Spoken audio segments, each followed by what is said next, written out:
1/2 heure à passer avec vous parce qu'après je dois partir. Donc je vais essayer d'aller à l'essentiel. Voilà, on va évoquer la perma-entreprise. J'ai des rebonds à faire, hein, sur ce qui a été dit. Heu, j'ai bien aimé notamment le fait que, ce sont des petits groupes souvent qui impactent les le monde. Moi, j'ai une autre phrase, c'est: «Ce sont pas les grandes masses qui font l'histoire, ce sont les minorités convaincues de leurs valeurs qui agissent sur les grandes masses». Voilà et c'est j'ai plusieurs exemples en tête, mais c'est notre ma petite aventure là autour de la perma-entreprise, c'est ça. C'est exactement ça. Alors, pourquoi j'en suis venu là? Hem, je vais passer très vite, hein.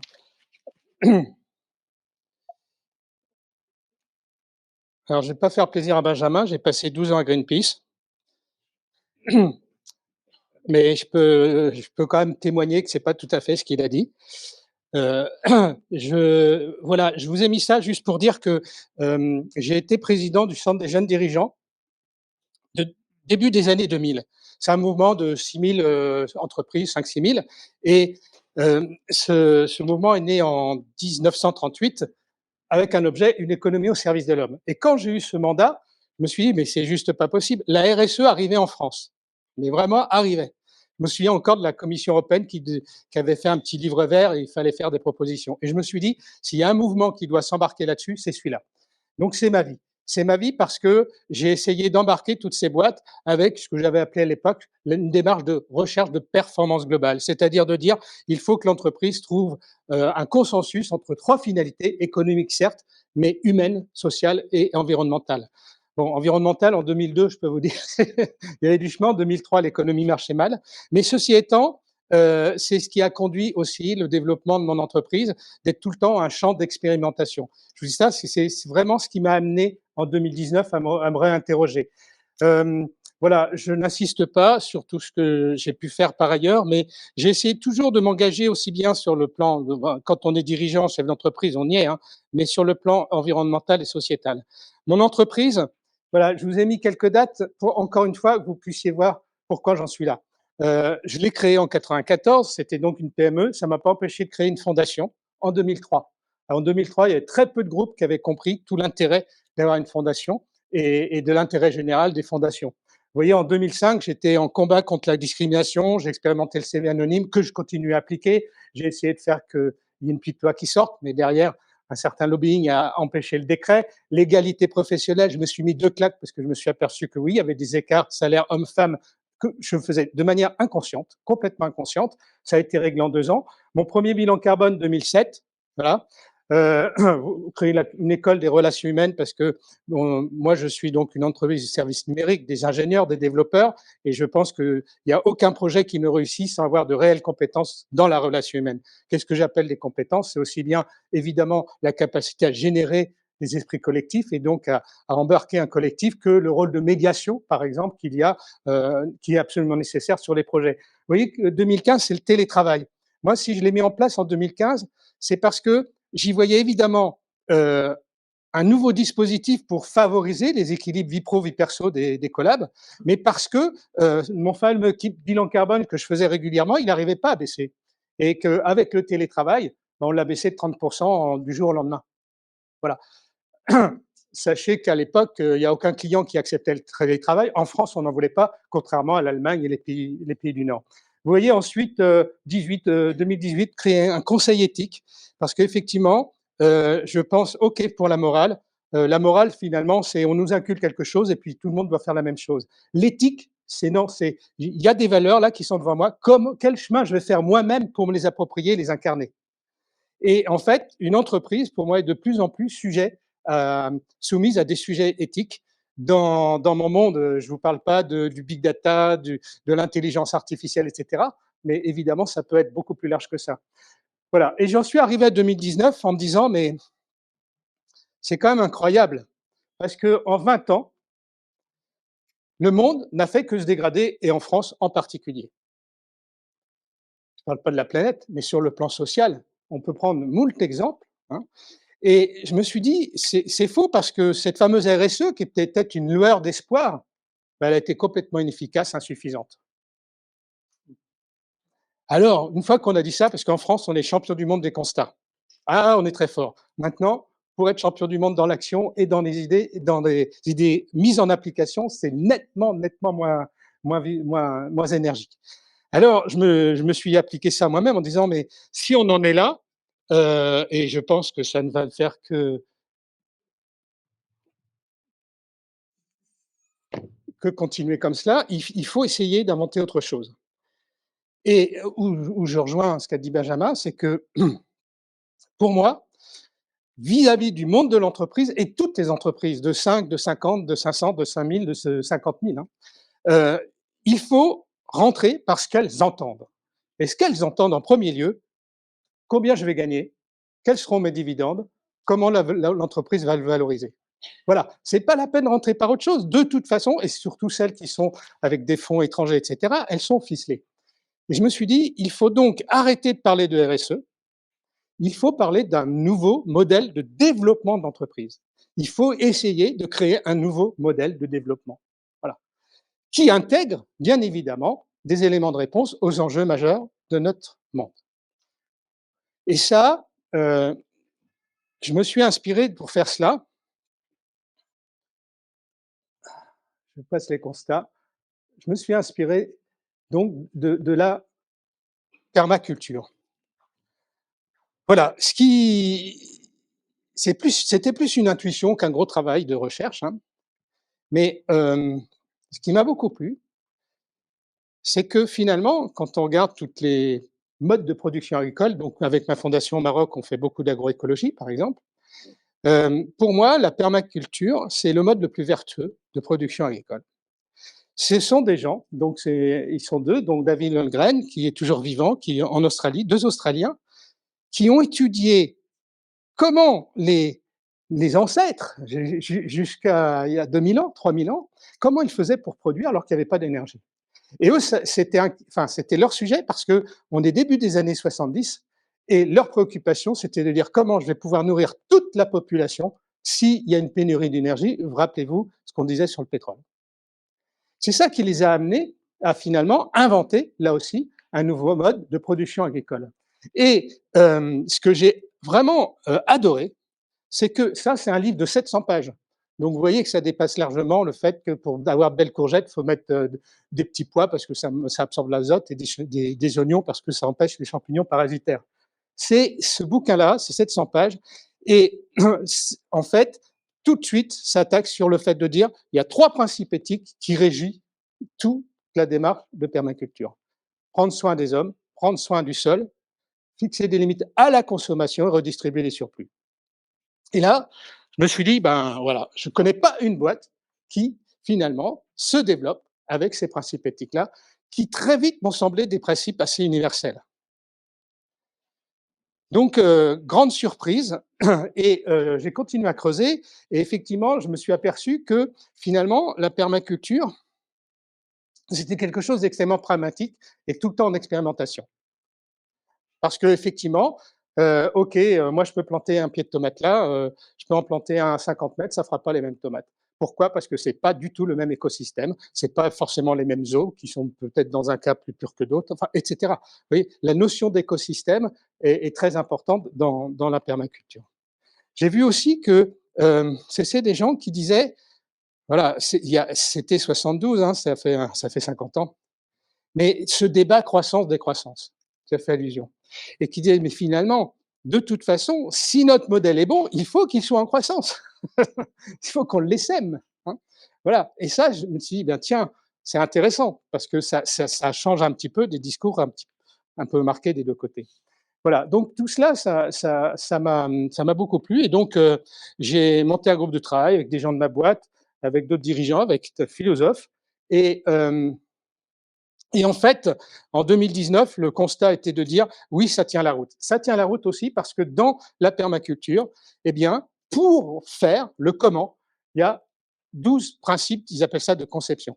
Et là, j'ai une grande tristesse et une petite joie. La grande tristesse, c'est que, ben, vous voyez, être économe, régénératif des énergies et des ressources, produire de manière sobre, privilégier les ressources renouvelables, ne pas produire de déchets, que des sujets d'actualité. Et je me suis dit, bon sang, qu'est-ce qu'on a perdu comme temps? qu'est-ce qu'on a perdu comme temps? Ma petite lueur d'espoir, c'est de dire si j'arrive à réintégrer tout ça dans un modèle de développement, je ne peux pas me planter. C'est trop d'actualité. Ce que j'ai vu aussi, c'est qu'il y avait là-dedans des notions qui pouvaient vraiment pousser à être créatif, à ouvrir des champs des possibles. Je vous prends juste un exemple. Voilà, on appelle ça en permaculture les lisières, les bordures. Je schématise, hein, j'ai un champ, il y a une biodiversité, j'ai une forêt de la biodiversité, puis au milieu, il y a une lisière. Et ce n'est pas la même biodiversité, et souvent, elle est très, très intéressante. Je me dis, tiens, ça, comment on peut traduire ça dans l'entreprise? Il y a vraiment quelque chose à ouvrir. Alors, je pourrais vous donner des exemples, mais c'est juste pour vous dire que derrière la perma-entreprise où je vais venir, c'est aussi beaucoup d'ouverture de champs de possibles par rapport au monde de l'entreprise. Voilà, pour faire simple, je vous résume les sources d'inspiration.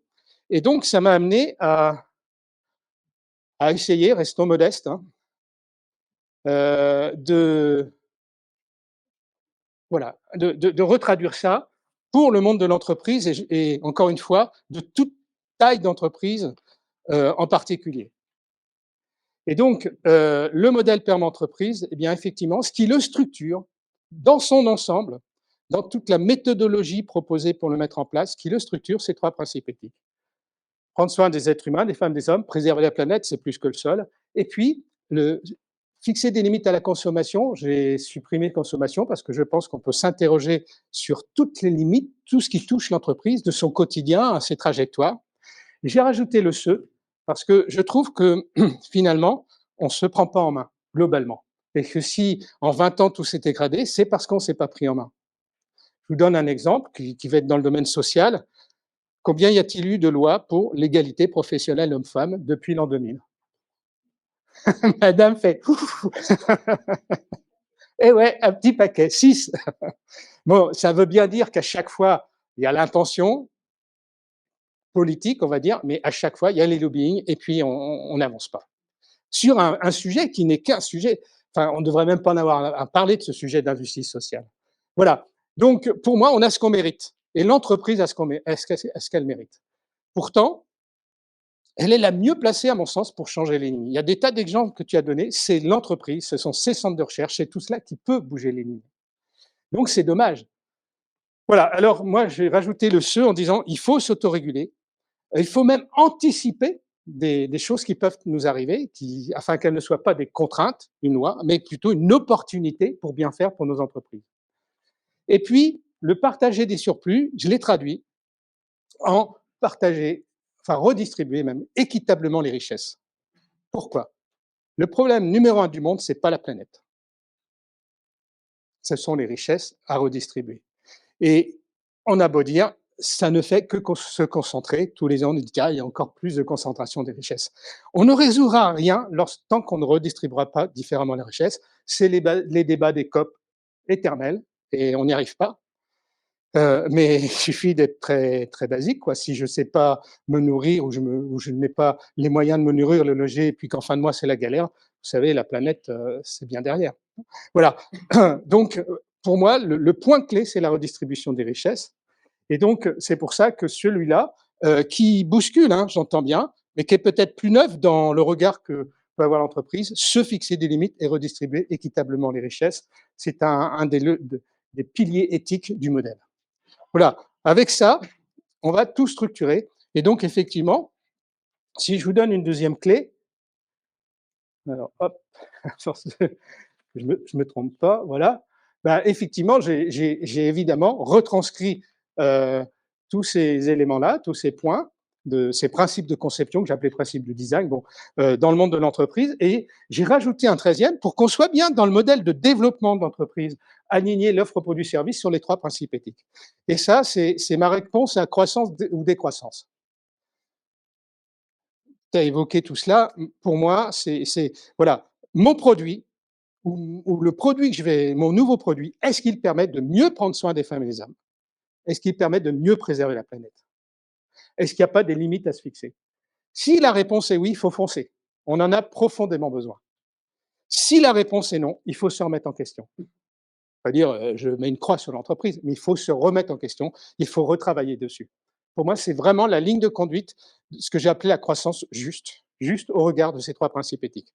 C'est ça qui en fait un modèle de développement notamment, mais c'est hyper intéressant parce que toutes les boîtes qui se sont lancées dans ce modèle ont fait ce travail-là et ça les a même amenées à anticiper des demandes qu'elles ont vues apparaître 2 ans après. Ça les a fait gagner. Voilà. Donc, principe éthique, tous ces principes de design. Alors, non, je le dirai tout à l'heure. Et puis, un point important, c'est cette notion de régénération. La régénération, c'est propre à la permaculture. Hein. C'est, c'est propre à la nature, finalement, de savoir se régénérer. Et donc, les fondateurs de la permaculture s'étaient dit, voilà, il ne faut pas qu'on épuise les ressources. C'est un principe. C'est derrière se fixer des limites, ne pas épuiser les ressources. Et donc, il faut tout faire pour qu'elles se régénèrent. Et donc, quand ils produisent, effectivement, il y a 10% des graines qui sont mises de côté pour régénérer, etc. etc. Là, ce petit schéma, c'était juste pour dire, voilà, moi, je me suis amusé, en fait, hein, à dire, tiens, bah, finalement, si la permaculture, c'est régénérer le sol, c'est régénérer éventuellement les besoins d'énergie, d'eau, etc., c'est régénérer la main-d'œuvre. Bon, voilà. Dans le monde de l'entreprise, on peut assez vite faire le parallèle. Il y a l'usage de matières premières, il y a évidemment les énergies, etc., et puis il y a les ressources humaines. Et ce que je m'amuse à faire en atelier, quand on passe 3 jours ensemble, parce on a dû créer une école, c'est de dire, tiens, travaillons sur la régénération des ressources humaines, puisqu'on en a tous. Moi, matière première, bon, c'est difficile. Je suis dans l'immatériel et dans donc la matière première, c'est l'information en fait. Régénérer les ressources humaines. Qu'est-ce qu'on fait pour faire un usage sobre des ressources humaines? Qu'est-ce qu'on fait pour les régénérer? Et ça, allez, à nouveau, on ouvre le champ des possibles. Parce qu'on va toucher tout ce qui touche l'entreprise, de son management, de ses dispositifs d'équilibre vie pro-vie perso, des conditions de travail, etc. Et je fais un lien avec une chose que tu as dite, c'est que quand on s'est dit, tiens, on repart à zéro, on va reconstruire un projet Nord 6 avec la PERMA, eh bien, on a regardé tout ce qu'on faisait pour régénérer les ressources humaines, puis bon, allez, boîte à idées, etc. Et les salariés ont voté. Et pourquoi ils ont voté? Pour dire, il faut qu'on soit reconnecté à la nature pendant notre temps de travail. Et qu'est-ce qu'on a expérimenté? Les bains de forêt. Tu parlais tout à l'heure hein, des bains de forêt, etc. Des choses comme ça. Voilà, c'est juste pour dire que quand je dis que ça ouvre les champs des possibles, c'est pas rien, quoi. Et des fois, on est même à peu près au dépourvu en disant, mais ouais, on sent qu'il faut faire ça, mais comment on va le faire, quoi. Voilà, donc cette notion de régénération des ressources, évidemment, c'est un troisième pilier du modèle PERMA. Mais vous voyez, si on décline ce que je viens de vous dire, au nom d'une entreprise, OK, ça peut faire un projet assez motivant, peut-être attractif, mais on fait rien, on change absolument pas le monde. Pour moi, ce qui fait que si demain on est des milliers à appliquer ça et qu'on va bouger un petit peu les lignes, c'est ce que j'ai appelé des objectifs d'impact qui sont indissociables et incontournables. Des objectifs d'impact qui touchent à nouveau les 3 principes éthiques. Voilà, se fixer des limites, redistribuer, préserver la planète, prendre soin des femmes et des hommes. Pourquoi? Parce que, ben, on va retrouver des éléments de redistribution des richesses. Effectivement, dans le modèle, il y a un objectif d'impact avec un plancher, si je puis dire, puis une solution un peu optimale, qui dit qu'il faudrait tendre vers 50% des résultats de l'entreprise distribués, salariés, société civile, impôts compris. Voilà. Donc vous imaginez qu'il y en a qui ont un grand chemin à faire, mais et bon, il y a les contributions nettes et positives de carbone, il y a un certain nombre de choses sur le plan social. Il y a évidemment dans le modèle aussi, et ça, je l'expérimente également à Nord6, c'est finalement développer une culture complètement différente du dialogue social de celle qui existe en France. C'est intrinsèque au modèle. Et ça, c'est vraiment intéressant parce que combien de dirigeants me disent, moi, le dialogue social, voilà. Et je pense qu'on peut vraiment développer quelque chose d'intéressant grâce au modèle. Donc, ces objectifs d'impact-là, ils sont incontournables, indissociables. Je dis pas qu'il faut que dès demain on y soit, mais il faut faire un chemin. Tu parlais de vitesse dans ton introduction. Moi, je pense qu'effectivement, le mot vitesse est important. Il ne faut pas faire les choses trop vite, on les fait mal, mais il ne faut pas non plus les faire trop lentement. Parce que derrière tout cela, derrière ce modèle, c'est quoi? C'est pas la planète. Hein. La finalité du modèle, c'est d'améliorer les conditions d'existence des êtres humains. c'est l'humain, hein. La planète résistera à l'humain. Donc moi, mon modèle, oui, il est centré sur l'humain et c'est pour ça que, je pense qu'il faut quand même aller vite parce qu'il y a quand même des heu, tu me faisais penser tout à l'heure avec tes propos, OK, il y a plein de choses qui se passent, mais ceci étant, on nous prédit que 70 des êtres humains du monde vont vivre dans des mégalopoles, c'est-à-dire demain dans des cages à lapins. C'est ça qu'on nous prédit quand même et ça va là, cette tendance-là, elle va. Autant les prédictions du GIEC qu'on a tant critiquées dans les années, 90 et cetera, se sont avérées insuffisantes, il les revoit régulièrement, autant celle-là sur le plan humain, malheureusement, elle va dans ce sens-là. Vous voyez? C'est pour ça que je pense que, voilà, une entreprise une entreprise, finalement, on parle d'intérêt général avec l'entreprise à mission, des choses comme ça. Pour moi, une entreprise doit intégrer complètement la finalité humaine dans son modèle. C'est fondamental. Voilà, donc il y a des objectifs d'impact, il y en a 24. Encore une fois, le but, c'est d'avancer le plus vite possible vers ces objectifs d'impact. Et puis, un autre élément, et je m'arrêterai là sur les clés, c'est le fameux agencement des écosystèmes. Tu parlais d'approche systémique, et cetera. En fait, voilà, pourquoi je pense que, ces histoires de RSE sont derrière nous, parce qu'elles ont de gros défauts. La RSE et vous verrez, on est passé dans tous les trucs, les ISO 26000 il y a 10 ans, Bicorp il y a 5-6 ans, enfin et cetera. On rentre dans tous les systèmes pour les connaître et ce que je reproche, c'est que ça met tout en silo. C'est pas du tout une approche systémique et d'ailleurs, on est évalué sur ce qu'on fait pour le client, ce qu'on fait pour les salariés, ce qu'on fait vis-à-vis de la planète, tout est en silo. Et puis, autre travers, c'est qu'on peut avoir 30 sur 100 en environnement et 70 sur 100 vis-à-vis des salariés et on est certifié. Voilà. Pour moi, ça, c'est vraiment quelque chose qui doit être derrière. Et donc, dans le modèle perma entreprise que je propose, c'est bien évidemment de réfléchir aux parties prenantes, avec les parties prenantes, mais autour de projets. C'est-à-dire que quand on construit un projet perma entreprise, OK, on va vérifier que la raison d'être est alignée sur les principes éthiques si on en a une. Si on n'en a pas, on va tout de suite l'aligner dessus. Puis après, on va définir des enjeux court et moyen terme en fonction de mes 13 principes de conception. Et derrière ces enjeux, on va dire qu'est-ce qu'on fait aujourd'hui dans l'entreprise qui vont cautionner ces enjeux et qu'est-ce qu'on peut faire en plus. Et pour tous ces projets-là, eh bien, on va se dire, tiens, finalement, quelles sont les parties prenantes que je vais mettre autour de l'écran ou de la table pour pouvoir trouver un intérêt commun. On va perdre un peu de temps, mais on va en gagner après et on va être plus ambitieux. C'est l'agencement des parties prenantes par projet. Et ça, je vous assure que ça a fait évoluer ma boîte parce qu'on n'était pas forcément là-dedans. C'est pas facile du tout, mais à chaque fois qu'on y arrive, c'est vraiment efficace. Et là, on n'est plus par voilà à siloter les choses. On prend un sujet, effectivement, on va y voir toutes les dimensions. Et partie prenante, j'insiste aussi sur le fait que dans l'entreprise, il y a déjà de nombreuses parties prenantes. Hein. Nous, dans tous les comités de projets qui se lancent, il y a un membre du CSE. Maintenant, on a décidé qu'il y aurait toujours un jeune de moins de 30 ans ou une jeune de moins de 30 ans, etc. Ce sont des parties prenantes internes. Donc voilà, le dernier point, c'est ça, c'est l'agencement des parties prenantes par projet. Et c'est à ce niveau-là qu'on peut, comment dirais-je, se mesurer, c'est-à-dire qu'on va intégrer nos propres objectifs d'impact et on va intégrer ceux qui sont imposés. Ça s'appelle un référentiel d'indicateurs, qui devient un outil de pilotage. Voilà, je vais assez vite. Qu'est-ce que je peux vous dire d'autre? Ben, c'est que l'autre aspect, c'est que je me suis aperçu qu'il y a, il y a des dirigeants, des chefs d'entreprise, des actionnaires, d'entreprises plutôt familiales, hein, qui ont envie de bouger. Ils ont quand même compris un peu de lucidité, parce que pour moi, il y a un gros manque de lucidité malgré tout. Et ils ne savent pas comment faire. Alors qu'est-ce qu'on fait? On rentre dans des réseaux. Ah tiens, comment tu as fait? Ah, tu as fait ça? Ah, mais super. Et puis je rentre dans la boîte et le lendemain, bon, on va faire ça. Grosse conduite du changement. Bon, bon, le grand classique, ça existe partout, au CGI comme ailleurs.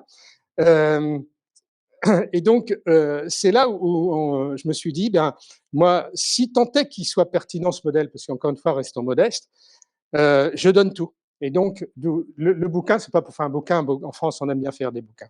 Mais le bouquin, c'est pour dire voilà le concept et voilà la méthode. Et il y a des entreprises qui, avec ça, se sont magnifiquement débrouillées pour bâtir un projet de perma entreprise. C'était important. Alors la méthode, ben, voilà, elle résulte d'années d'expérience de Nord-6 où moi-même je suis assez fan de ça, de monter voilà, d'embarquer des collectifs à des méthodes de travail, c'est tout ce qu'on veut. Mais j'insiste, tiens, d'ailleurs, mon fils qui est très impliqué là-dedans maintenant, il m'a fait cette petite diapo, un cadre pour sortir du cadre. Voilà, la perma-entreprise, certes, hein, il y a des principes éthiques, il y a des principes de design, il y a des objectifs d'impact, il y a des concepts de régénération, il y a de l'agencement de parties prenantes, etc. Mais voilà, c'est pour sortir du cadre actuel de l'entreprise et surtout de la pensée unique qu'il y a, parce qu'il faut quand même être objectif. Et quand on regarde dans le monde comment fonctionnent les entreprises, grosso modo, hein, elles sont toutes dans le même modèle. Il faut maximiser les profits, il faut enrichir les actionnaires. Voilà, et quand c'est des fonds, c'est carrément anonyme, c'est-à-dire qu'ils ne s'intéressent pas trop à la boîte, si ce n'est aux chiffres. Voilà, et puis il faut toujours être plus gros, hein, voilà. Ça, c'est la pensée unique. Et je pense qu'il y a bien d'autres choses à faire. C'est d'ailleurs plus passionnant en sortant du cadre. Donc le modèle PERMA, c'est ça, c'est de dire c'est pas une norme, c'est pas quelque chose, il n'y a pas de label, c'est vraiment un cadre qui va faire en sorte qu'on va pouvoir adapter notre contexte d'entreprise, notre taille, notre secteur d'activité aussi. C'est quand même plus facile pour moi de faire avancer un certain nombre de sujets que si je faisais une fonderie. Hein. Pour ça, j'ai toujours restons modestes sur les évolutions qu'on fait et les résultats que l'on a. Hein. Donc, ça, c'est vraiment important. C'est quelque chose qui s'adapte. Alors, je crois qu'on a, voilà, on a besoin de convaincre. Et moi, le premier. Et en fait, je vous le disais en introduction, bah, il faut rentrer par les chiffres. Et le modèle, encore une fois, il n'y a pas que Nord6 aujourd'hui, il y a de nombreuses entreprises et il y a des associations. Je l'ai appliqué pour une association que j'ai montée il y a 12 ans qui s'appelle Réseau Étincelle, qui s'occupe de jeunes en rupture scolaire. Il y a une association où sont 250 salariés sur la médiation sociale. Ça marche tout autant et c'est tout autant nécessaire. Ces associations ne se préoccupaient absolument pas d'un principe éthique qui est de préserver la planète, par exemple. Voilà, donc, qu'est-ce qu'on constate? On constate qu'effectivement, développer un modèle comme ça, bah, ça a des atouts économiques, d'attirer les talents et de les fidéliser. Hein.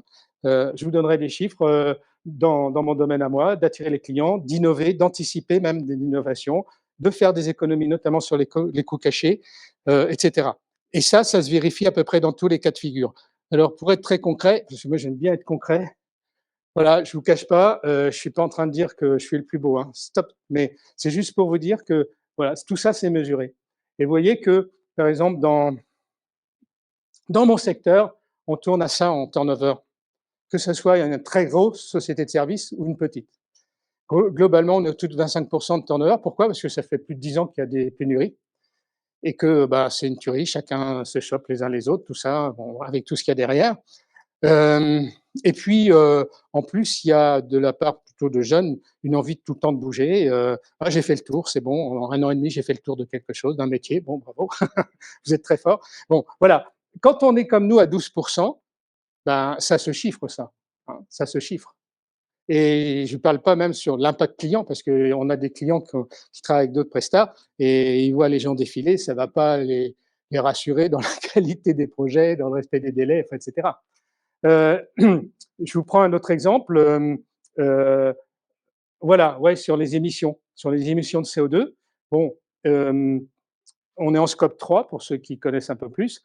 Voilà, on arrive quand même à des taux qui sont extrêmement bas parce que ça fait 15 ans qu'on se mobilise sur ce sujet-là. Hein, et je pense que maintenant, il existe des choses qui permettent d'aller plus vite. Vous voyez, moi, on me dit toujours, parce que quand il y a eu la loi des 35 heures, je venais de créer ma boîte, tout le monde râlait, hein, tous les syndicats, etc. Mon petit réseau CJD, ouah, qu'est-ce qu'on peut ça, c'est une absurdité, tout ça. Et moi, c'est là où je me suis dit, mais comment je vais m'en sortir? J'étais un peu seul, même les salariés ne voulaient pas en entendre parler.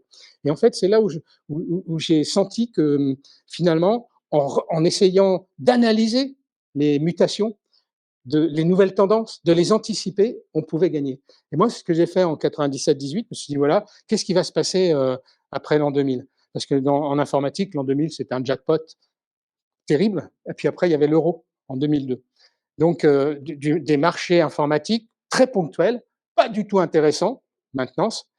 Et c'est là où je me suis dit: «Ben, de toute façon, après 2002, ça va se casser le nez. C'est pas possible autrement», puisque ça recrutait et ça formait des informaticiens. Enfin, c'était pas des informaticiens, c'était des gens qui étaient sur des procédures, qui apprenaient à faire des procédures, mais en 2 mois. Et et donc c'est là où je me suis dit: «Bah, tiens, qui plus est, une petite boîte, si elle veut faire son trou, elle aurait plutôt tendance à être, sur les nouvelles technologies et cetera, sur une plus forte valeur ajoutée». Voilà, 1er. 2e chose, je voyais, j'étais à Lille, hein, j'ai créé à Lille, la métropole commençait à bouchonner de tous les côtés. Maintenant, c'est bien pire. Mais voilà, je voyais bien que des couples, la vie privée se compliquait, problème de crèche, tout cela. Et donc, c'est là où j'ai dit, ben voilà, je vous propose 20 jours d'RTT en plus des 27, 47 jours de congé. Et donc, je dis ça parce que dans mon monde, on est à 8, 10 en moyenne. Donc, on peut se dire, mais lui, il est en train de perdre 10, 15 jours de travail qui est facturable sur 700 personnes, vous imaginez. Et en fait, non, moi je leur dis, j'ai créé un cercle vertueux qui me permet de récupérer déjà beaucoup là, qui me permet d'avoir un taux d'absentéisme qui tourne entre 2 et 3 jours en moyenne depuis des années. Il est bien plus fort que ça, hein. Mon retard, je le fais vite par ce cercle vertueux qu'on va créer. Et donc l'intérêt, c'est que toute entreprise peut, à mon sens, créer son cercle vertueux. Mais vous voyez, c'est pas à dire, «Ah, faut que je fasse du chiffre d'affaires de plus». Souvent, je dis, vous savez, 100 000 € en coûts cachés en moins, c'est 1 million d'euros de chiffre d'affaires en plus. Ben, travaillons sur les coûts cachés, c'est bien plus rapide. Voilà, donc ce modèle-là, oui, il peut vraiment être source de performance économique, d'une meilleure, et de valorisation de l'entreprise, c'est presque évident.